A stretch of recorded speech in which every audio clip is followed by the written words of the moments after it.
नमस्कार मित्रों, मैं हूं अमित। लीगल कॉन्सेप्ट में आप सभी का स्वागत है और आज हम लोग बात करने वाले हैं धारा 25 की, यानी सेक्शन 25 उत्तर प्रदेश राजस्व संहिता 2006 की।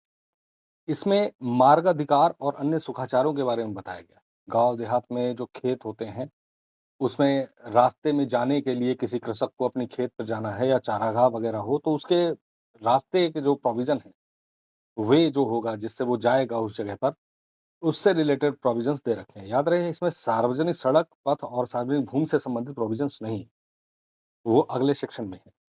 तो चलिए सबसे पहले इस सेक्शन में क्या है इसको पढ़ते हैं। सेक्शन 25 मार्गाधिकार और अन्य सुखाचार। ऐसे मार्ग के संबंध में सार्वजनिक सड़क, पथ, सार्वजनिक भूमि से भिन्न, याद रहे भिन्न लिखा है यहाँ पर, डिफरेंट, जिसमें कोई खातेदार या कृषक कृषि श्रमिक अपनी भूमि पर या गांव की बंजर चारागाह भूमि पर पहुंच सके, यानी उसकी रीच हो सके, उस जगह पर एक्सेस हो सके, या ऐसे स्रोत या ऐसे जल मार्ग के संबंध में जहां से या जिससे वह सिंचाई संबंधी सुविधा का लाभ उठा सके, कोई विवाद उत्पन्न होने की दशा में तहसीलदार ऐसी स्थानीय जांच के पश्चात जो आवश्यक समझी जाएगी, विद्यमान प्रथा के निर्देश में और समस्त संबद्ध पक्षों की सुविधा का सम्यक ध्यान रखते हुए मामले का निश्चय कर सकता है। वह ऐसे अवरोध को हटाने के लिए निर्देश दे सकता है और उक्त प्रयोजनों के लिए बल का प्रयोग कर या करवा सकता है, ऐसे जैसे आवश्यक हो, और संबंधित व्यक्ति से विहित रूप से अवरोध हटाने की लागत वसूल कर सकता है। अब इसमें टोटल जो प्रोविजंस निकल के आ रहे हैं, उस पर अब एक-एक करके हम लोग की पॉइंट इनके ढूंढते हैं। इसमें कहा गया है कि कोई खातेदार या कृषि श्रमिक अपनी भूमि पर गांव की बंजर चारागाह भूमि पर पहुंच सके, यानी उसकी एक एक्सेस पहुंचे, या भूमि की जगह पर कोई जल स्रोत हो सकता है, ठीक है, जिससे वो सिंचाई संबंधी सुविधाओं का लाभ उठा रहा हो। तो ऐसी कंडीशन में अगर कोई व्यक्ति उसके मार्ग को अवरोध कर रहा है, तो उसके खिलाफ हम तहसीलदार से शिकायत कर सकते हैं। अब तहसीलदार इसमें क्या करेगा? जो भी विवाद उत्पन्न हुआ, उसमें तहसीलदार क्या करेगा? स्थानीय जाँच करेगा। स्थानीय जाँच के लिए वो स्वयं भी कर सकता है और लेखपाल से भी करा सकता है, ठीक है? तो ये रिपोर्ट होती है। इसके बाद इसके पश्चात जो आवश्यक समझी जाए विद्यमान प्रथा निर्देशों में। प्रथा निर्देशों का यहाँ पे मतलब क्या है? क्यों कहा गया है प्रथा के निर्देशों में? प्रथा के निर्देशों में इसलिए कहा गया है क्योंकि हो सकता है कि वो रास्ता करीब 100 150 साल से वो काम कर रहा हो। मतलब एक पुराना रास्ता हो सकता है, जो बहुत पुराना हो गाँव के अंदर, ओल्डेस्ट, वो भी हो सकता है। या फिर वो कुछ ही साल से विद्यमान हुआ हो और उससे पूरे गाँव को सम्यक ध्यान रखते हुए क्या है, समस्त पक्षों, संबद्ध पक्षों की सुविधाओं का सम्यक ध्यान रखते हुए, ठीक है? यानी पूरे गाँव का ख्याल रखते हुए, हित को रखते हुए, वो इस समस्या का समाधान करेगा, क्या करेगा? अवरोध को हटाएगा, और जिसने ये अवरोध उत्पन्न किया है, उस पर वो बल की कार्रवाई भी कर सकता है, उस पर पेनल्टीज़ भी लगा सकता है, ठीक है? यानी बल का प्रयोग मतलब एफआईआर भी है, ठीक है? न्यूसेंस फैलाने के लिए एफआईआर भी हो सकती है उसके अंदर। तो चलिए इसको मैप से भी समझ लिया जाए। अब क्या है कि सपोज़ दैट ये कोई सार्वजनिक रास्ता है, याद रहे सार्वजनिक रास्ते के लिए इसमें प्रोविज़न्स नहीं है, ठीक है? और जो चक होती है, चक रास्ता किसे कहते हैं? जो छोटा-सा रास्ता होता है गाँव का, जो आने-जाने में इस्तेमाल करते हैं, चारागाह हो गया, बग्गर हो गया, इन जगहों पर इस्तेमाल किया जाता है।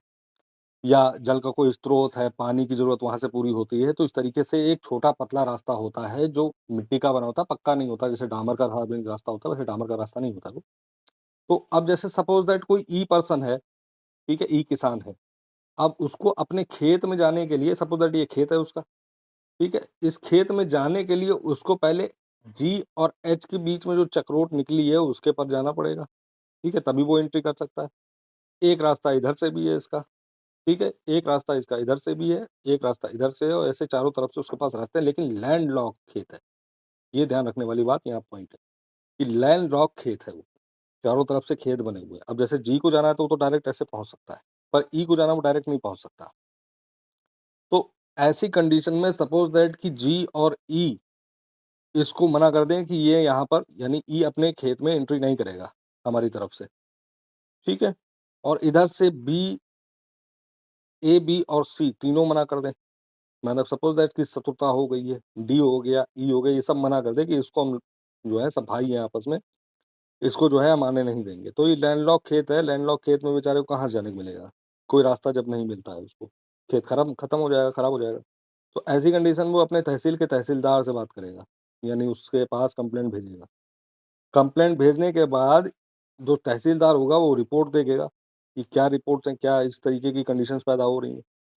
लेकिन ध्यान रहे कि ई के पास कोई अल्टरनेट रास्ता नहीं होना चाहिए रीज़नेबल टाइम तक पहुँचने के लिए। याद रहे रीज़नेबल वर्ड का इस्तेमाल इसलिए कर रहे हैं कि सपोज़ दैट कि उसको यहाँ से यहाँ तक जाने में 1 डेढ़ घंटा लग जाता है।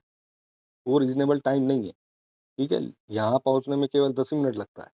तो ऐसी कंडीशन में तो ये मेंटेनेबल है, लेकिन अगर उसका ये रास्ता 10 ही 5 मिनट का है और इधर से ये पहुँच सकता है, इसने कह रखा है कि नहीं तुम हमारी तरफ से पहुँच जाओ, तब ये जो विवाद है, वो सॉर्ट आउट हो सकता है, इसलिए ये मेंटेनेबल नहीं रहेगा, ठीक है? तो यानी उसको कम से कम एक रास्ता मिल रहा है। इसमें यही एक शर्त है कि इसमें कम से कम एक रास्ता उसको मिलना चाहिए, अपने खेत तक पहुँचने के लिए। तो अब क्या है कि सपोज़ दैट कि ई ने ये कंप्लेंट की तहसीलदार के पास, तहसीलदार इसको देखेगा, जाँच कराएगा, जाँच कराने के बाद वो इसका निर्णय लेगा और निर्णय लेने के बाद हो सकता है इन सबों पर जो सबसे ज़्यादा न्यूसेंस क्रिएट किए हैं, उनके ऊपर पेनल्टीज़ भी लगा सकता है। तो ये हो गई चक रोड के लिए। चक मतलब होता है खेत, ठीक है? और रोड मतलब रास्ता हो गया। चक रोड के लिए इसीलिए चकबंदी कहा जाता है। चक मतलब खेत, बंदी मतलब उसकी मेड़ जिसको बाँधा जाता है, इसे चकबंदी कहते हैं उसको। तो ऐसी कंडीशन में इस चीज़ को वो कंप्लीट कर सकता है। इसी तरीके से वही नियम सार्वजनिक जल स्रोत के लिए भी है, सार्वजनिक चारागाह के लिए भी है कि वो रास्ता कोई भी उसका नहीं रोक सकता। अब आते हैं अगले सेक्शन पर। अगला सेक्शन सीरियल वाइज़ ही है। अगला सेक्शन जो पहले चक रोड पर था लेकिन ये चक रोड पर नहीं है। ये सार्वजनिक सड़क और पथ के लिए जो उसमें भिन्न कर दिया गया था। ये उन 3 चीज़ों के लिए कि अवरोध को हटाया जाना है। सेक्शन 26 यदि तहसीलदार को यह पता चले कि किसी अवरोध से गाँव के किसी सार्वजनिक रोड यानी रास्ता, पथ या सार्वजनिक भूमि के अबाध उपयोग में रुकावट पड़ती है। अबाध उपयोग मतलब जो बिना बाधा के हो। तो ऐसे सड़क या जल मार्ग या जल के रोध को हटाने का निर्देश दे सकता है। प्रायोजन के लिए बल का प्रयोग कर सकता है, जैसा कि पहला किया है कि बल का प्रयोग मतलब क्या? लीगल कार्यवाही कर सकता है या करवा सकता है, जो आवश्यक हो। संबद्ध व्यक्ति से अवरोध अवरोध हटाने का खर्च भी वसूल कर सकता है, यानी पेनल्टीज़ भी लगा सकता है। अब ये सार्वजनिक रास्ता है, बी से ए की लड़ाई हो गई है। अब बी को ए आने नहीं दे रहा है और यहाँ पर सपोज़ दैट कोई दुकान भी है। ठीक है, बीज की, खलिहान की, खेत की कोई दुकान है। अब सार्वजनिक रास्ता को कोई नहीं रोक सकता है, जैसा कि सब जानते हैं गवर्नमेंट का रास्ता है। तो उसके लिए इस रास्ते का वो इस्तेमाल करता है, ठीक है, अल्टरनेट रास्ता है नहीं। तो ऐसी कंडीशन में अगर कोई प्रॉब्लम्स क्रिएट होती है तो सेक्शन 26 में जाके उसको ये कंप्लेंट कर सकता है, फाइल कर सकता है और तहसीलदार इस पे रिपोर्ट तैयार करके, रिपोर्ट मँगवा के इस पर कार्यवाही करेगा। तो ये हो गया सेक्शन 26। अब हम लोग आते हैं सेक्शन 27 में। सपोज़ दैट कि उपजिला अब जैसे यहाँ पर जो प्रोविज़न दे रखे हैं सेक्शन 27 के उपजिलाधिकारी की पुनरीक्षण की संबंधित सख्ती। उपजिलाधिकारी धारा 25 और धारा 26 के अधीन तहसीलदार द्वारा विनिश्चय किए गए किसी मामले के अभिलेख को ऐसे विनिश्चय की वैधता या औचित्य के संबंध में अपना समाधान करने के प्रयोजन से मांग सकता है और संबंधित पक्षकार को सुनवाई का अवसर देने के पश्चात ऐसे आदेश पारित कर सकता है जैसा वह उचित समझे। परंतु इस धारा के अधीन कोई प्रार्थना पत्र पुनरीक्षण कराए जाने के आदेश से 30 दिन के भीतर होना चाहिए, यानी 30 दिन के भीतर ही ग्रहण किया जाएगा। मेंटेनेबिलिटी इसकी 30 दिन की है। 30 दिन हो भी जाते हैं, अगर उससे वो ज़्यादा भी हो जाते हैं, मान लो 2 महीना हो गया, तो सेक्शन 5 लिमिटेशन एक्ट लग जाता है और उसी के हिसाब से डिले कंट्रोल कराया जाता है। दैट इज़ डिफरेंट थिंग, वो हम बाद में देखते हैं। सबसे पहले ये देखते हैं कि अब क्या किया गया है कि सेक्शन 25 एंड 26 के अधीन तहसीलदार द्वारा विनिश्चय किए गए किसी मामले के अभिलेख को विनिश्चय की वैधता यानी उसकी वैलिडिटी क्या है, उसके ऑर्डर की वैलिडिटी क्या है, उसको देखते हैं और औचित्य मतलब ऑफिशियली वो कितना संबंध अपना समाधान कर पाए हैं। इसी को कहा जाता है एसडीएम साहब द्वारा एलसीआर तलब किया गया है, ठीक है? एलसीआर मतलब लोअर कोर्ट रिकॉर्ड तलब किया गया है। तो ऐसी कंडीशन में आप अगर कोई जैसे कि सपोज़ दैट कि इस मामले में हमने जब देखा था कि ई जो है वो उसका रास्ता बाधित हो रहा है। तो ई का जब रास्ता बाधित हो रहा है, तो उसका एक सेकंड वे ये भी था, सेकंड वे एक ये भी था अगर जी और एच और आई उसको आने नहीं दे रहे हैं, ठीक है? या ए, बी के खेत से भी वो निकल सकता था।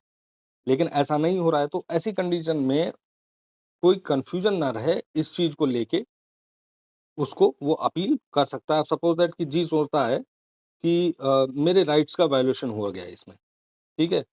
तो क्यों हो गया है कि अगर ई है, अगर चाहता तो वो इधर से भी रास्ता कर सकता था, ठीक है? अब तहसीलदार ने इधर से ही रास्ता इसको दे दिया। यहाँ इसकी भुसौरी रखी थी, यानी खेत काटा, खलिहान काटा, उसके बाद उसकी भुसौरी जो भूसा निकलता है, जानवर खाते हैं, वो रखी हुई थी। अब वो ट्रैक्टर यहाँ से ले जा रहा है, ट्रैक्टर ले जा रहा है, पूरी भुसौरी खत्म हो रही, खराब हो रही है। तो ऐसी कंडीशन में वो सोचेगा कि मैं व्यथित व्यक्ति हो गया हूँ। तो अब ऐसी कंडीशन में क्या करेगा कि वो सेक्शन 27 के अंतर्गत जाके उप जिलाधिकारी को रिविजनल पावर जिसको दे रखी है, उसके लिए सेक्शन 26 या 27 में जाके वो अभिलेखों की वैधता की जाँच कराएगा। यानी उसको एप्लीकेशन देके वहाँ मुकदमा फाइल करेगा। अब यहाँ पर सेक्शन 28 आते हैं। एक एक्स्ट्रा सेक्शन है जो काफ़ी इम्पोर्टेंट है सेक्शन 28।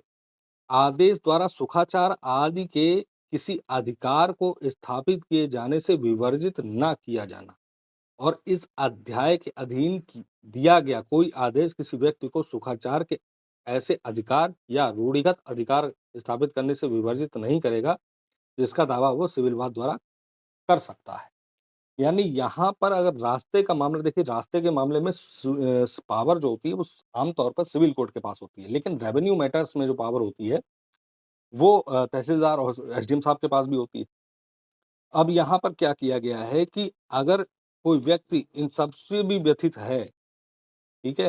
एसडीएम साहब की रिवीजन पावर से भी वो समझ गया कि नहीं कुछ होना है, तो वो सिविल वाद भी डाल सकता है क्योंकि ईज़मेंट का सुखाचार का जो क्षेत्राधिकार है वो सिविल कोर्ट के पास भी है। ऐसा नहीं है कि ये रेवेन्यू मैटर है, तो ये सिर्फ़ रेवेन्यू कोर्ट के ही क्योंकि वो वहाँ पे बार कर देते हैं, तो सेक्शन 206 इस चीज़ को बार करता है कि कोई भी रेवेन्यू मैटर्स जो है वो सिविल कोर्ट के द्वारा नहीं देखा जाएगा।